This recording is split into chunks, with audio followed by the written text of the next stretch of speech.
പ്രളയസമയത്ത് കേരളത്തിൽ ദുരിതാശ്വാസ പ്രവർത്തനം നടത്തിയതിന് 102.6 കോടിയുടെ ബിൽ വ്യോമസേനയുടെ വിമാനങ്ങളുടെയും ഹെലികോപ്റ്ററുകൾ ഉപയോഗിച്ചതിന്റെയും ബില്ലാണിതെന്ന് കേന്ദ്ര പ്രതിരോധ സഹമന്ത്രി സുഭാഷ് ബംബ്രെ രാജ്യസഭയിൽ പറഞ്ഞു. കൂടുതൽ വിവരങ്ങളുമായി സന്തോഷ് സെർലിംഗ് ചേരുകയാണ്. സന്തോഷ്, കേന്ദ്ര സർക്കാർ കണക്ക് പറഞ്ഞ് രംഗത്തെത്തിയിരിക്കുന്നു, എന്താണ് വിവരങ്ങൾ?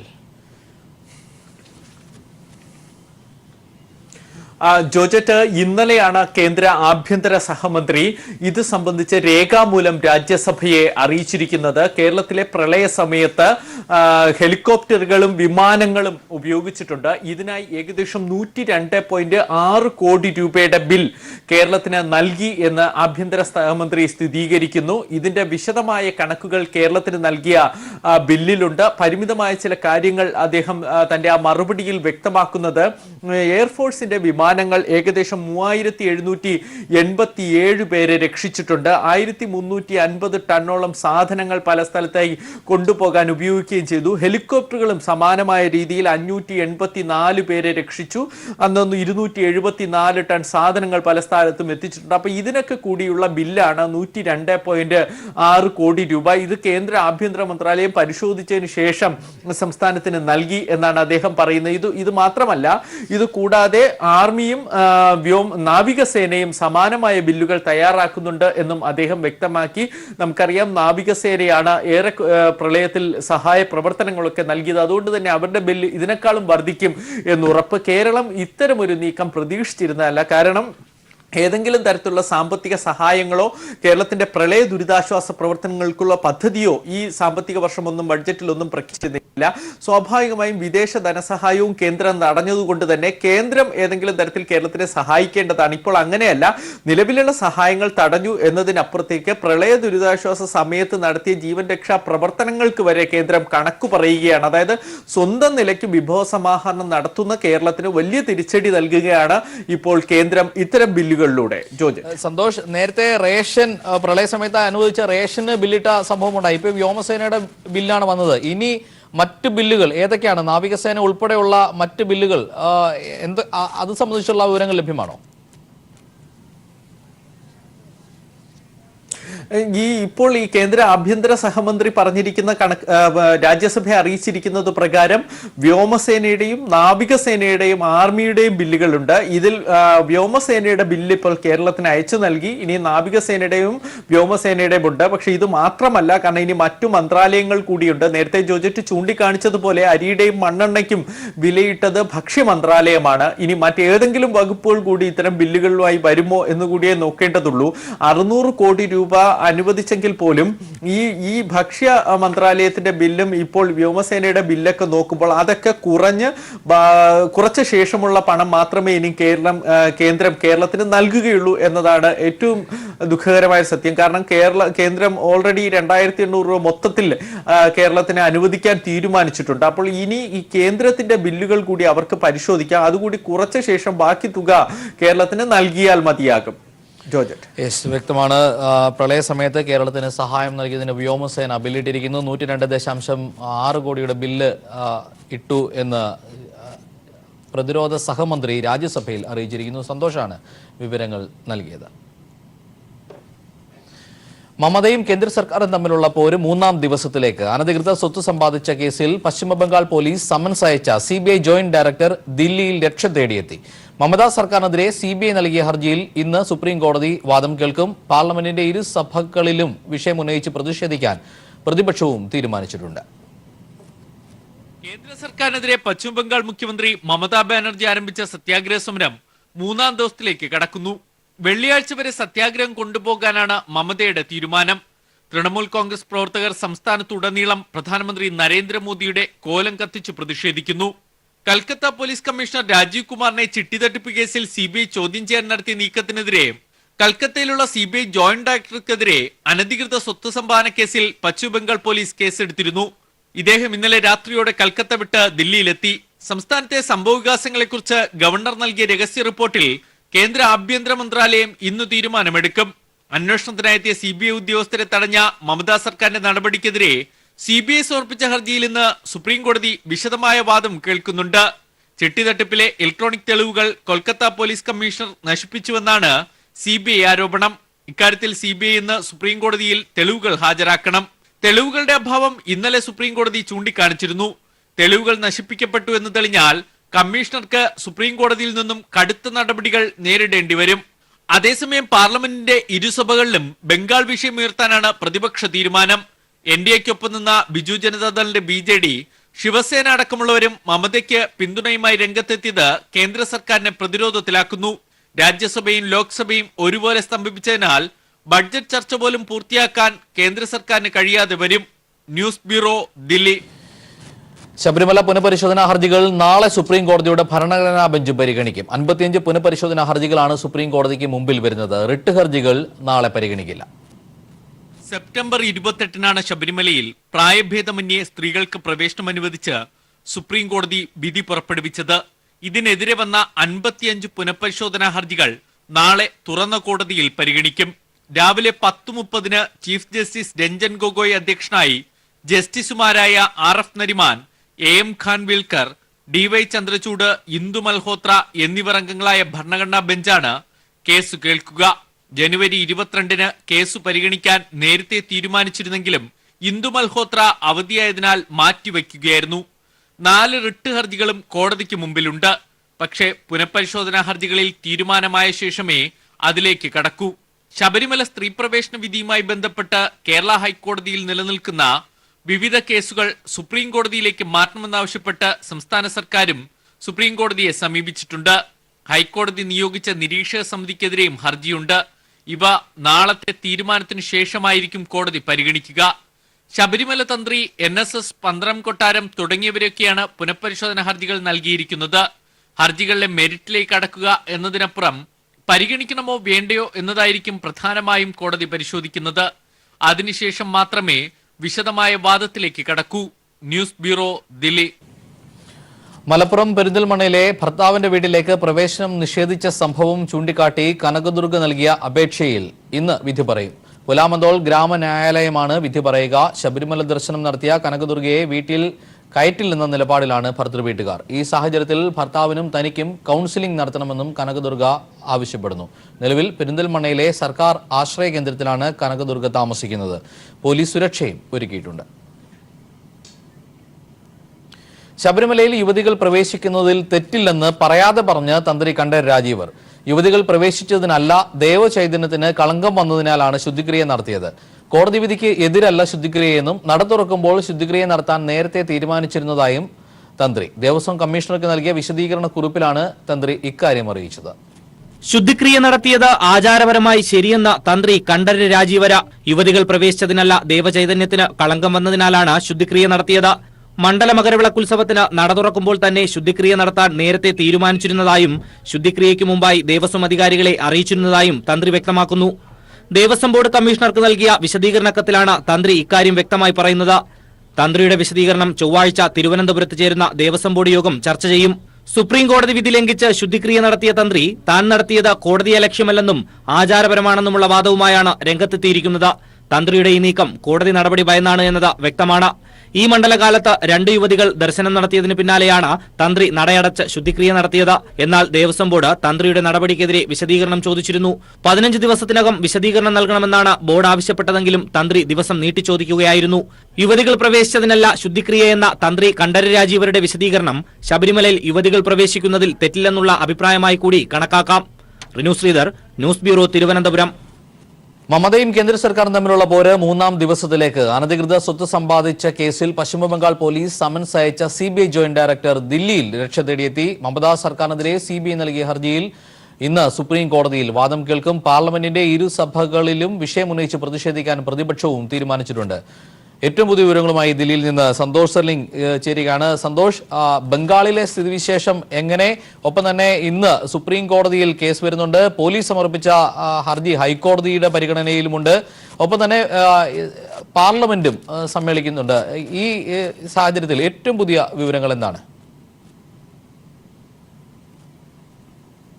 ജോജറ്റ്, നിർണായകമായ 2 നീക്കങ്ങളാണ് ഇന്ന് ബംഗാളിൽ ഡൽഹി കേന്ദ്രീകരിച്ച് സംഭവിക്കുന്നത്. ബംഗാൾ വിഷയത്തിൽ പാർലമെന്റിന്റെ ഇരുസഭകളിലും തൃണമൂൽ കോൺഗ്രസ് അംഗങ്ങൾ അടിയന്തര പ്രമേയത്തിന് നോട്ടീസ് നൽകിയിട്ടുണ്ട്.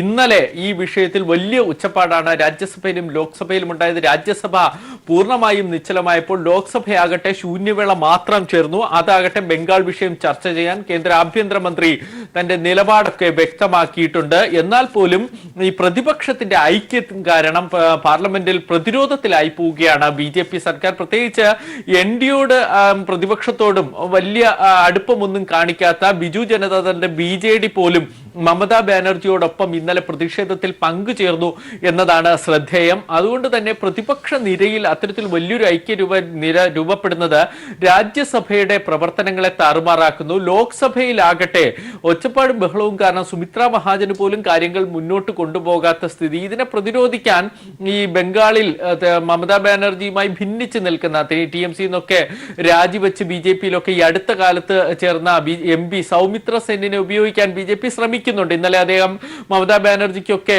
എതിരെയൊക്കെ രംഗത്തെത്തിയെങ്കിൽ പോലും പക്ഷെ പാർലമെന്റിൽ അത് വലിയ ചലനം ഉണ്ടാക്കുന്നില്ല. പ്രതിപക്ഷം ഇക്കാര്യത്തിൽ കേന്ദ്ര സർക്കാരിനെതിരെ രൂക്ഷമായൊരു നീക്കം നടത്തുന്നു. കാരണം അവരെ സംബന്ധിച്ചിടത്തോളം ഇത് സഭയുടെ അവസാന കാലയളവ് കൂടിയാണ്. വലിയൊരു പ്രതിപക്ഷത്തിന് ഭരണപക്ഷത്തെ അടിക്കാനുള്ള ഒരു വടി കൂടി ലഭിച്ച ഒരു പശ്ചാത്തലം കൂടിയുണ്ട്. അതുകൊണ്ടായിരിക്കാം എല്ലാവരും ഒറ്റക്കെട്ടായി ഇക്കാര്യത്തിൽ ഒരുമിച്ച് ഭരണപക്ഷത്തിനെതിരെ രംഗത്തെത്തിയിരിക്കുന്നത്. ഇന്നലെ പ്രധാനമന്ത്രി നരേന്ദ്രമോദി ലോക്സഭയിൽ ഉണ്ടായിരുന്നില്ല. ഇന്ന് അദ്ദേഹം എത്തുമെന്നാണ് പ്രതീക്ഷിക്കുന്നത്. അങ്ങനെയെങ്കിൽ അദ്ദേഹത്തിന്റെ ഭാഗത്തു നിന്ന് എന്തെങ്കിലും തരത്തിലുള്ള പ്രതികരണങ്ങൾ ഉണ്ടാകുമോ എന്നുകൂടി നോക്കണം. മറ്റൊരു നീക്കം നിയമപരമായാണ്. അല്പസമയത്തിനകം സുപ്രീം കോടതി ഈ ബംഗാൾ വിഷയം വിശദമായ വാദത്തിനെടുക്കും. മമതാ ബാനർജിക്കെതിരെ CBI നൽകിയ ഹർജിയിൽ ഇന്ന് വാദം കേൾക്കാം എന്നാണ് ചീഫ് ജസ്റ്റിസ് അറിയിച്ചത്. അതിൽ ഏറ്റവും പ്രധാനപ്പെട്ടത് ഈ കൽക്കത്ത പോലീസ് കമ്മീഷണർ രാജീവ് കുമാർ ഈ ചിട്ടി തട്ടിപ്പ് കേസിലെ ഇലക്ട്രോണിക് തെളിവുകൾ നശിപ്പിക്കുന്നു എന്നാണ് CBIയുടെ ആരോപണം. ഇത് സംബന്ധിച്ച തെളിവുകളൊന്നും ഇന്നലെ ഹാജരാക്കില്ല. ഇന്ന് CBI ആ തെളിവുകൾ ഹാജരാക്കണം. അങ്ങനെ ഹാജരാക്കിയാൽ കമ്മീഷണർക്കെതിരെ കടുത്ത നടപടി എടുക്കാം എന്ന് സുപ്രീം കോടതി ഉറപ്പും നൽകിയിട്ടുണ്ട്. അപ്പൊ ഇന്ന് എന്തൊക്കെ തെളിവുകളായിരിക്കും ഹാജരാക്കുക എന്നാണ് പ്രധാനമായും രാജ്യം ഉറ്റുനോക്കുന്നത്. അതേസമയം ബംഗാളിലാകട്ടെ മമതാ ബാനർജി തന്റെ സമരവുമായി മുന്നോട്ട് പോവുകയാണ്. ഇന്നലെ രാത്രിയോടുകൂടി വലിയ പ്രതിപക്ഷ നേതാക്കൾ സമരപന്തലിലെത്തി അവരെ സന്ദർശിക്കുകയൊക്കെ ചെയ്തു. ഇന്ന് 3ാം ദിവസത്തിലേക്ക് കടക്കുന്നു. മറ്റു ഔദ്യോഗിക പരിപാടികളൊക്കെ മാറ്റിവെച്ചാണ് മമതാ ബാനർജി സമരവുമായി മുന്നോട്ട് പോകുന്നത്. ഇതിനിടയിൽ യോഗി ആദിത്യനാഥിന്റെ ഒരു പ്രചാരണ റാലി ബംഗാളിലെ പുരിയിലുണ്ട്. പക്ഷെ അവിടെ എങ്ങനെയായിരിക്കും കാര്യങ്ങൾ മറിയുക എന്നുകൂടി നോക്കേണ്ടിയിരിക്കുന്നു. സന്തോഷ്, ഇതിനിടെ CBIയിൽ കൽക്കത്ത ജോയിന്റ് ഡയറക്ടർക്ക് ഇന്നലെ പോലീസ് സമൻസ് അയച്ചിരുന്നു. അദ്ദേഹം രക്ഷ തേടി ദില്ലിയിൽ എത്തി എന്നുള്ള വാർത്തകൾ കൂടി വരുന്നു. മമതയും കേന്ദ്ര സർക്കാരും തമ്മിലുള്ള പോര് രൂക്ഷമാകുന്ന ഒരു സാഹചര്യത്തിൽ കൂടിയാണ് രക്ഷ തേടി ദില്ലിയിലേക്ക് അഭയം തേടിയിരിക്കുന്ന ഒരു CBI ജോയിന്റ് ഡയറക്ടറുടെ വാർത്തകൾ കൂടി വരുന്നത്. സന്തോഷ്, തീർച്ചയായും ജോർജറ്റ്, പരസ്പരം സമൻസ് അയക്കുന്ന രീതിയിലേക്ക് ബംഗാൾ വിഷയം CBIയും കൽക്കത്ത പോലീസിനെ മാറ്റിയിരിക്കുന്നു. കഴിഞ്ഞ ദിവസമാണ് കൽക്കത്ത പോലീസ് ഈ കിഴക്കൻ മേഖല ജോയിന്റ് ഡയറക്ടർക്ക് സമൻസ് അയച്ചത്. അദ്ദേഹത്തിന് കേസ് എടുക്കുകയും ചെയ്തു. അനധികൃതമായി സ്വത്ത് സമ്പാദിച്ചു എന്നാണ് കേസ്. അതിനു മുമ്പ് തൊട്ട് തലേന്ന് രാത്രി കമ്മീഷണറുടെ വീട്ടിൽ CBI എത്തിയപ്പോൾ തന്നെ കൽക്കത്ത പോലീസ് ഇദ്ദേഹത്തിന്റെ വസതിയും വളയുകയൊക്കെ ചെയ്യുന്നു. അവസാനം ഇദ്ദേഹത്തിന്റെ രക്ഷയ്ക്കായി CRPFനെയൊക്കെ വിന്യസിക്കേണ്ടി വന്നു.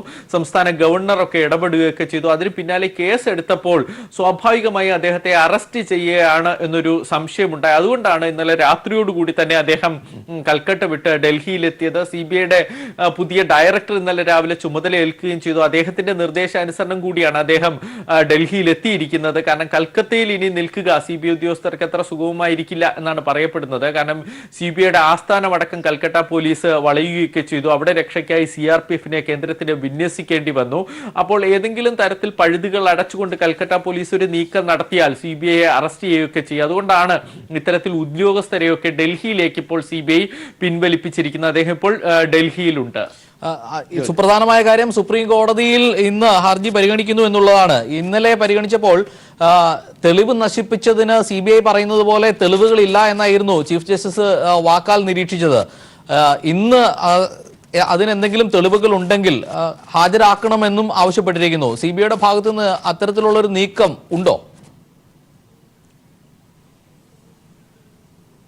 ജോജറ്റ്, അതൊരു പ്രധാനപ്പെട്ട ഒരു കാര്യമാണ്. കാരണം ഇന്നലെ കോടതിയിൽ 10:30 ഈ വിഷയം പരാമർശിക്കുകയാണ് CBI ചെയ്തത്. CBIക്ക് വേണ്ടി solicitor general Tushar Mehta chief ജസ്റ്റിസിന്റെ ബെഞ്ചിന് മുമ്പിലെത്തി. അദ്ദേഹമാണ് ഇത്തരമൊരു ആരോപണം ഉന്നയിച്ചത്. പക്ഷേ ഈ പരാമർശിക്കുന്നതിന് മുമ്പ് ഒരു ചെറിയ കുറിപ്പ് തുഷാർ മേത്ത ചീഫ് ജസ്റ്റിസിന് നൽകിയിരുന്നു. ആ കുറിപ്പിൽ പറഞ്ഞിരിക്കുന്നത് കൽക്കട്ട പോലീസ് കമ്മീഷണർ രാജീവ് കുമാർ ഈ ഇലക്ട്രോണിക് തെളിവുകളൊക്കെ നശിപ്പിക്കുകയാണ്. അദ്ദേഹത്തോട് എത്രയും വേഗം ആ തെളിവുകൾ നൽകാൻ ആവശ്യപ്പെടണം. ഇതായിരുന്നു ഒരു ആവശ്യം. പക്ഷേ ചീഫ് ജസ്റ്റിസ് ഇവർ പരാമർശിക്കുമ്പോൾ പറഞ്ഞത്, താങ്കൾ നൽകിയ കുറിപ്പ് ഞാൻ വായിച്ചു, പക്ഷേ തെളിവുകൾ നശിപ്പിക്കുന്നു എന്ന് മാത്രമേ പറയുന്നുള്ളൂ. ഈ തെളിവുകൾ നശിപ്പിക്കുന്നുണ്ട് എന്നതിനൊരു എവിഡൻസ് ഒന്നും ആ കുറിപ്പിലില്ല. അതുകൊണ്ട് അടിയന്തരമായി ഇത് പരിഗണിക്കാനാകില്ല എന്നാണ് ഇന്നലെ പറഞ്ഞത്. അതിനുശേഷം അദ്ദേഹം പറഞ്ഞത്, അങ്ങനെ എന്തെങ്കിലും തെളിവുകൾ നശിപ്പിക്കുന്നുണ്ട് എന്ന് താങ്കൾക്ക് തോന്നിയാൽ അത് കോടതിയെ ബോധ്യപ്പെടുത്തുക. കോടതിക്ക് അത് തെളിവ് സഹിതം ബോധ്യപ്പെട്ടാൽ കമ്മീഷണർക്കെതിരെ കടുത്ത നടപടി തന്നെ എടുക്കും എന്നതാണ്. അപ്പോൾ ഇന്ന് CBI സംബന്ധിച്ചിടത്തോളം പ്രധാന ചുമതല എന്നത് ഈ കമ്മീഷണർ രാജീവ് കുമാർ ചിട്ടി തട്ടിപ്പ് കേസിലെ ഇലക്ട്രോണിക് എവിഡൻസുകൾ നശിപ്പിക്കുന്നു എന്നത് സംബന്ധിച്ച് തെളിവുകളുമായി കോടതിയെ ബോധ്യപ്പെടുത്തുക എന്നതാണ്. ചീഫ് ജസ്റ്റിസിന്റെ ബെഞ്ചിന് മുമ്പിൽ അത്തരത്തിലുള്ള നിർണായകമായ തെളിവുകൾ CBIക്ക് നൽകിയേ മതിയാവുകയുള്ളൂ. അപ്പൊ അതിന് CBI എന്തൊക്കെ കാര്യങ്ങളായിരിക്കും നടത്തുക എന്നാണ് അറിയേണ്ടത്. കാരണം കഴിഞ്ഞ 5 വർഷമായി CBIയുടെ പക്കലുള്ള ഒരു കേസാണ്. രാജീവ് കുമാറിന്റെ വസതിയിൽ കഴിഞ്ഞ ഞായറാഴ്ചയാണ് എത്തിയത്. അതിനു മുമ്പ് 19-ാം തീയതി അദ്ദേഹത്തിന് സമൻസ് ഒക്കെ അയച്ചിരുന്നു.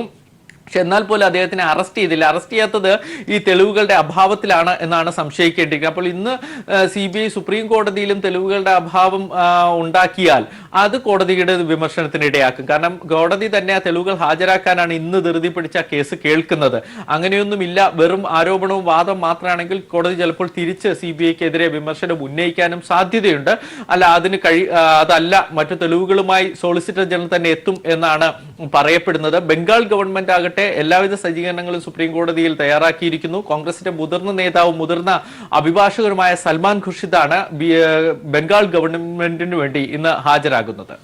വ്യക്തമാണ്. സന്തോഷാണ് ദില്ലിയിൽ നിന്ന് വിവരങ്ങൾ നൽകിയത്. നിയമസഭയിൽ ആലപ്പാട് വിഷയത്തിൽ പരിസ്ഥിതിക്ക് ദോഷമില്ലാത്ത ഖനനമാണ് സർക്കാർ നയമെന്ന് മന്ത്രി EP ജയരാജൻ പറഞ്ഞിരിക്കുന്നു. ഖനനം മൂലമാണ് തീരശോഷണം ഉണ്ടായത് എന്ന പ്രസ്താവന വസ്തുതാവിരുദ്ധമെന്നും EP ജയരാജൻ പറഞ്ഞിരിക്കുന്നു. കൂടുതൽ വിവരങ്ങളുമായി ഷീജ ചേരുകയാണ്. ഷീജ, സഭാ നടപടികൾ എങ്ങനെയാണ് പുരോഗമിക്കുന്നത്? EP ജയരാജൻ എന്തൊക്കെ കാര്യങ്ങളാണ് പറഞ്ഞത്? ജോജറ്റ്, ഇന്ന് ഏതായാലും കരിമണൽ ഖനനം, പ്രത്യേകിച്ചും ആലപ്പാട് കരിമണൽ ഖനനം സംബന്ധിച്ചുള്ള വിഷയം സഭയിൽ അടിയന്തര പ്രമേയമായി നോട്ടീസ് നൽകിയത് PT തോമസ് ആയിരുന്നു. ഇതിൽ വ്യക്തമായ രീതിയിൽ തന്നെയാണ് വ്യവസായ മന്ത്രി EP ജയരാജൻ മറുപടി നൽകിയത്.